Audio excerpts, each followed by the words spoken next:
Anastas Kristofori, një emër që sot tingëllon me respekt, me kujtim dhe me mirënjohje të thellë, një artist që i dha shumë teatrit, kinemas dhe publikut shqiptar, një figurë që la gjurmë të pashlyeshme në historinë e artit tonë.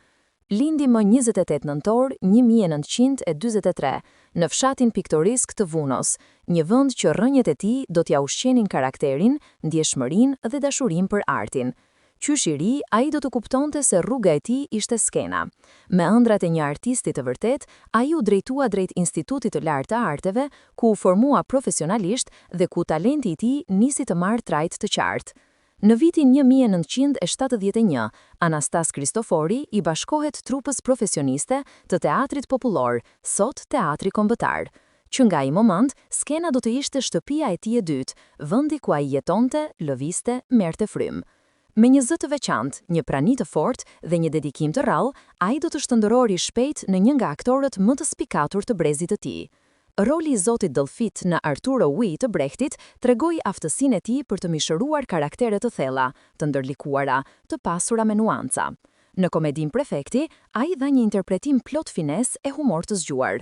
Roli i apostolit në dramën Komunistët e shfaqe në një dimension tjetër, atë të dramës së fortë, ku emocionet vinë natyrshëm pa egzagjerime. Ndërsa Perikliut në Pallatin 176 i dha jetë me një gëzim të mirëfillt, duke e kthyer këtë personazh në një figurë aq të dashur për publikun. Por talenti i tij nuk u kufizua vetëm në skenë. Kinematografia do të bëhej një tjetër fushë ku Anastas Kristofori shkëlqeu. Roli i tij i parë, Stavri, në vitin 1976, i hapi dyert e ekranit të madh.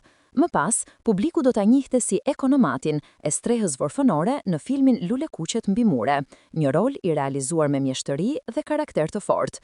Në filmin Besa e kuqe, ai interpretoi Mdocmarkun, duke reflektuar energji, vendosmëri dhe vërtetësi. Në vendimi, u shfaq si Zoti Antonio, kuestori i Tiranës, një figurë autoritare që ai e solli në profesionalizëm të rrallë. Roli i Mavrojanisit në Misionin për Tejdetit e tregui edhe një herë sa lehtë ai kalonte nga një karakter tek tjetri, duke e bërë secilin unik dhe të paharrueshëm.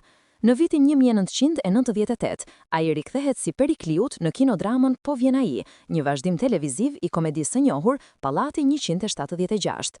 Ky do të ishte roli i tij fundit në ekran, një mbyllje e bukur, e ngrohtë, e denjë për një artist që ja kushtoi gjithë jetën artit dhe publikut.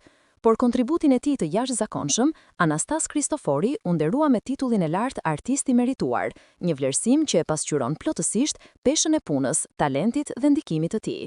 Më 2 shkurt 2022, ai u nda nga jeta, por jo nga kujtesa e publikut që e deshi, e duartrokiti dhe e mbajti në zemër. Artisti mund të largohet, por arti i tij mbetet.